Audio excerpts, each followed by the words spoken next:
Hi, today I want to talk about sleep in children with ADHD. I actually wrote a blog post on this topic last week. So if you don't want to miss any post from me, like and follow my page or subscribe to my email list at naturalalternativeadhdtreatment.com. Working with the kids population, we often joke about that kids get the parents wrapped around their fingers with three things. Can you guess what they are? Yeah, they're eat, sleep, and poop. So one of the never-ending challenges of parents of kids with ADHD is trying to get them to sleep. Sleep is healing hours when all the healing and growing happen. Haven't you noticed that your kids tend to grow a lot during summertime? It is it coincidence or is it because they're sleeping more during summer when there's no school? We're often told that you need to sleep 8 hours to be great. So, like many ADHD parents, I struggle with my daughter's sleep every night. And every night, we're either fighting to get her to finish her homework to go sleep, or she just find all kinds of reason to stay up. Every night, without fail, my daughter will be hungry when you tell her that it's time for bed. And when she say I'm hungry, I was like, okay, what do you want to eat? Because she rarely eat. So whenever she's hungry, I was like, what do you want? So I would get her snack. Then with some struggle or wrestling, I would finally get her to bed. Then the next challenge is how to get her to actually fall asleep. I used to snuggle with her every night in her bed until she falls asleep, but a lot of times I'm the one who falls asleep before she falls asleep. So I start trying different things to see what help her fall asleep quicker. So before we go into the four simple tips that I use, I want to answer a few questions that people often have about ADHD and sleep. One of the other questions that I get a lot is, does ADHD affect sleep? And the answer is it does. Sleep disorder are actually pretty common in people with ADHD. Initially, we always think that it might be side effects of the ADHD medication, but as studies later show that actually 30 to 40% of people with ADHD or children with ADHD actually have sleep disorder, whether they're taking medication or not. With what we've learned so far, people with ADHD has an abnormal metabolism of brain chemistry, which we have talked about earlier, which kind of makes sense. If the body's not making enough of these brain chemicals, they're probably not making enough of the sleep chemicals either. And also, chronic stress can also affect how much the body makes these chemicals. And stress could be mental, physical, and even metabolic stress from the environment.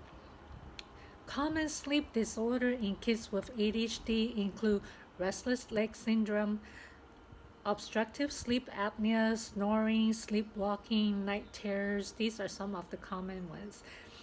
Although people with ADHD are famous for having problems falling asleep, they may or may not have any of these sleep disorder. And also the problem of not getting good night's sleep can affect the daytime activities. My daughter used to sleep talk in her sleep, and then she'll move around. Like, even when her sleep, she'll be moving all over her bed. Sometimes I'll see her get up, get out of her bed, and then go back into the bed, all while she was sleeping. In general, when you don't get enough sleep, you just can't really function very well during the day. You have hard time focusing, communicating, following instructions, and you'll also have poor memory because of that. And we'll talk about that pretty soon. And people with ADHD will experience those kind of things whether or not they have good night's sleep. So how does not having enough sleep make ADHD worse? There's a sleep cycle chart I'll post in with this video later, or you can go to the blog post on sleep to look at it. So for kids with ADHD, having too little sleep or poor sleep can actually affect the ADHD symptoms a lot. A few years ago, I went to a conference called Pharmacy in the Kitchen by Dr. Michael Lara. He's endoneuropsychologist, psychiatrist. So he's a psychiatrist who specializes in brain chemicals. So anyway, during this conference, this is where I really understand why you need the 8 hours of sleep that everyone talks about. Because a lot of times we just say, oh, okay, I'll sleep a little bit at night and then maybe take a long nap to make up my 8 hours. But it doesn't work that way. You gotta have the whole 8 hours together. So this is what I learned from that conference. So there are 4 cycles of sleep: stage 1, 2, 3, and 4. So most of us will go through all the 4 cycles of sleep, and so the sleep cycle progresses from stage 1, 2, 3, 4, and then the REM, or the rapid eye movement sleep, then start the next cycle at stage 1 again. A complete sleep cycle takes an average of 90 to 110 minutes, with each stage lasting 5 to 15 minutes long. The first couple sleep cycles each night usually have relatively short REM cycle, and then longer sleep cycle or sleep stage, like you'll be spending more time in stage 3 and stage 4 but less in the REM. And then as the night progresses, then you have less time in the stage 3 and 4 and longer time in the REM cycle. So this is what happened. During the first half of the 8 hours, the first 4 hours of your sleep, your body is in the deepest sleep, stage 3 and 4. This is where your body does all the healing and recovering from the damages during the day. And this is also the part where children grows, because this is the repairing growing part. So, and this for adult, this is the antioxidant or anti-inflammatory benefits of the sleep comes from. So that's the first 4 hours. Then we enter the second half of the sleep, or the second 4 hours, which is just as important, because this is the part where your body consolidates all your memories or the new knowledge that you learned during the day into long-term memory. So now it's going to turn all this new information into permanent memory in your brain. So kids, listen up. This is why you need to sleep the whole 8 hours. So instead of having deeper sleep, you're going to have longer REM sleep or REM sleep. And that's why I'm forgetful, because that's the part I'm missing. So that's the important part for kids who are in school. So everything that you learn in school in the morning, you need to get to the hour 5, 6, 7, 8 to turn them into permanent memory. So if you want to learn fast and have good memories, make sure you go sleep make sure you have 8 hours of sleep every night. And then the other thing that's very interesting is children and adults experience lack of sleep differently. So usually with adults, when we don't sleep enough at night, the next morning we get tired, we get sluggish, we're slow, we're like a zombie. But kids, on the other hand, they get hyper when they don't get enough sleep. And also, not having enough sleep in kids sometimes can make them moody, emotionally explosive, and sometimes even aggressive. So sometimes not having enough sleep can be confused with ADHD in kids. And there's a study that actually looked at 2,463 children with ADHD between the age of 6 and 15 years old. They find that kids who have sleep problems were more likely to be inattentive, hyperactive, impulsive, and also show oppositional behaviors. And there's another studies also show that when you treat the sleep problem in kids, you actually see some of the sleep or the ADHD problem or symptoms disappear. And I see that a lot in some of my patients at work, where kids who have ADHD and they also have sleep obstructive sleep apnea, after they have their tonsils removed, a lot of times their ADHD symptoms disappear just like that. And I'm not talking about or advocating that you have your kids' tonsils removed. That's only because these kids, they're overweight and their tonsils just grew too big. So when the tonsils are too big, it's just blocking their airway when they're sleeping at night. So another question that people wonder a lot about is how many hours of sleep should your kiddo have every night? So here I have it all listed in my post too. So for babies, first 3 months should have 11 to 17 hours of sleep a day. That's like most of the day. And then between 4 to 11 months, babies should have 12 to 15 hours a day. For toddlers, 1 to 2 years old, we're looking at 11 to 14 hours a day. Preschoolers, 10 to 13 hours a day. School-age children, 6 to 13 years old, 9 to 11 hours. And teenagers, 8 to 10 hours a day. Wow, that's a lot of sleep. And I know most of you are struggling to get your kids that many hours. So for sure, kids need that sleep. There's no excuse. It's just basic human needs and kids just need it. Okay, so here's the 4 tips, the 4 simple tricks that can help get your kids to sleep better. So basic things, making sure that you start with a calming bedtime routine. So start turning down the lights, and then limiting any loud noises or bright lights, especially from things like electronics, iPads, phone, TV, or whatever.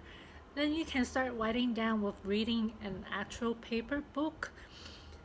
And also, some of you might even try meditation or quiet time before bed.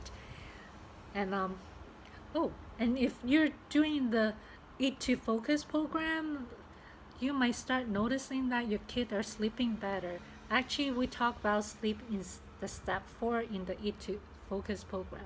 But when you do the Eat to Sleep program, you're getting your kids more of the nutrients that they need to regulate the body and making those calming chemicals. So you should start seeing them sleep better by stage 2 or step 2 or step 3. So, but anyway, your body needs nutrients, things like phenylalanine, tyrosine, and tryptophan. I think we talked about those yesterday, to help make brain chemicals that eventually turn into serotonin, which is your calming chemical, and then finally the melatonin, the sleeping chemicals. So here's the 4 simple tips you can do. I pretty much try all of these except for the 5-HTP because melatonin works for us. So the number 1 is foot massage. Every time I get a foot massage, I always fall asleep. So I thought that was something magical. So I tried it on my daughter and it worked. And she loved it. So I kind of did some research. So this is what I found. So foot massage are sometimes referred to reflexology. It is an Asian technique used to change the energies in your body. I have no idea what that means. According to a study of reflexology, stimulating different points or pressure points on your feet, you can subtly impact the glands and the organs in your body. It helps people with sleep by calming their nervous system, promoting relaxation, reducing stress and pain. Studies in China and Korea show that reflexology helps with relaxation by inducing the alpha and theta waves. That's actually the same kind of brain waves that your body goes through or your brain goes through during sleep. So researchers also see that there's a drop in blood pressure and anxiety, which interestingly, blood pressure medication is sometimes prescribed for ADHD to help them calm down. So here, the alpha brain waves help with the overall mental coordination, the calmness, alertness, the mind-body connection, and learning. So the alpha wave basically is the alert brain wave where it helps you stay focused and learn. And then the theta brainwave happens mostly in sleep and deep meditation. That's where you become relaxed, and it helps with learning, memory, and your intuition.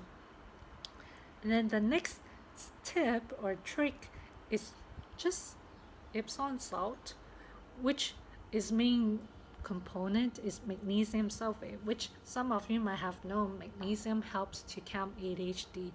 But with the Epsom salt, you usually do it as a bath, and traditionally it is used as a bath to help with muscle aches and pain, insect bites, sunburns, replenishing your skin, making your skin looks good, and detoxification.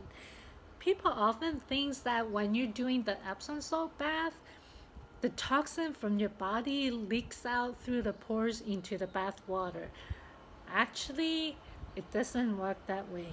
Your body actually absorbs the magnesium sulfate through the pores into your system, and then your body get rid of the toxin from its own detoxification system, which is mostly the liver. So the Epsom salt bath is best taken at bedtime to help you relax, calm down, and go to sleep. I actually have an article on how to do the Epsom salt bath, and one of the methods that I recommend or suggested doing is doing an Epsom salt foot soak. So you can do that with your child doing homework, sitting at a table. You can do like a little bucket of warm water with Epsom salt in it and have them put their feet in that bucket while they're doing homework. It's actually quite calming. So Epsom salt works pretty well for most people. Most parents told me the kids do get calmer when they're doing the Epsom salt bath. Occasionally, I might have a parents who will tell me that the Epsom salt bath actually makes the kids more aggressive or more irritated. So I will tell them just decrease the amount of Epsom salt that you use in the water and slowly increase it. A lot of people or parents make the mistakes when they try something bad happened and they stop. I always remind them, if they do something like I've seen a lot of people started with probiotics and then kids start having more diarrhea, more constipated, or the behavior get worse. Parents freaked out. They think that they're reacting to the Epsom salt bath or they're reacting to the probiotics. But in reality, it's telling me that those things is working for your child. Because if it doesn't work, you will not see anything at all. But if you see some kind of reaction, bad or good, it means that it's doing something in the body. You just need to back down a little bit, then keep going. And then eventually you'll start seeing the benefits out of that. So, the other thing that was really interesting is that when we start doing the Epsom salt with my daughter, I noticed that she stopped having that funny body odor, which is a plus. And she also noticed that she's sleeping better and her brain is more clear when she wakes up in the morning. And then the number 3 tips is the 5-hydroxytryptophan or 5-HTP. Your body actually makes 5-HTP naturally from tryptophan, which is the amino acid that you get from the food that you eat. You know how people always talk about eating turkey makes you sleepy? It's the same tryptophan that you find in turkey. So your body makes 5-HTP from tryptophan, and then from 5-HTP, your body converts that into serotonin during the day to help calm you down. And then at night, when it starts getting dark, your body actually converts that serotonin into melatonin to make you fall asleep, and that's how it works. So if you're taking the 5-HTP to help you relax and sleep, then you should take it at nighttime. Some people, the other option is to take L-tryptophan, which is the precursor to 5-HTP, but it doesn't work as well because 5-HTP actually crossed the blood-brain barrier. So after it crossed the blood-brain barrier, that's where it is turned into serotonin. So you can actually work on the brain right away.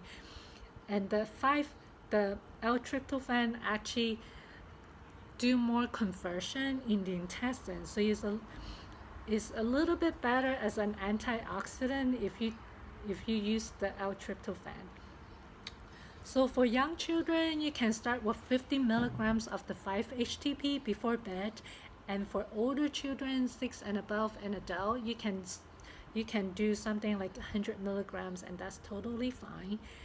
Then the next simple tips is just pure melatonin. So if you don't have enough melatonin, just put more melatonin in it. Usually, you I would say you can try melatonin if the 5-HTP doesn't work first, because the reason why you don't want to go straight to melatonin is because with 5-HTP you give your body the material to make its own melatonin. But if you go straight to melatonin, you might actually be giving too much, and then you might have some not so good effects. It's still gonna work because your body still needs it, but I would rather do 5-HTP first. So melatonin is a natural sleep aid because your body makes it naturally. So it's not something man-made. So I wouldn't worry too much about side effects unless you're giving way too much than your child or your body needs. Because remember, it's not like your body is not making it. It's something that your body makes. It's just not making that much to do its job. So and like I said earlier, your body do make melatonin from 5-HTP naturally inside the pineal gland inside your brain. So, and your body just makes that as it gets darker based on the circadian rhythm. And let's see, I think that's about it. So there are different dosage for the melatonin. Like you can start with maybe 3 milligram, which is the lowest, and kind of go up to 5. I've seen some kids who needs as much as 10 milligrams a day, but again, start slow. So that's that's all I have. That's the 4 tricks or 4 simple tricks to get your kid to sleep, to get your ADHD kid to sleep. So I hope you find this information helpful. Leave me a comment, let me know what you think. And remember, ADHD doesn't doom your kids to a life of underachievement. You know that your child is bright, full of potential, and deserves the best. In fact, many of the world's famous inventions and discoveries are made by people with ADHD. So hang in tight, stay strong, and keep believing in your child. I helped my crazy wild child who couldn't read or write when she was little, and now she's a merit scholarship student studying pre-med in Loyola, Chicago. I have, and inside the Eat to Focus book, I laid out the 4 steps that I use to accomplish that. So if you're interested in the Eat to Focus book, it's available on Amazon.com, and you can learn about my story and how you can implement that 4 steps for your child. And otherwise, that's it for today, and I'll see you again tomorrow. Bye.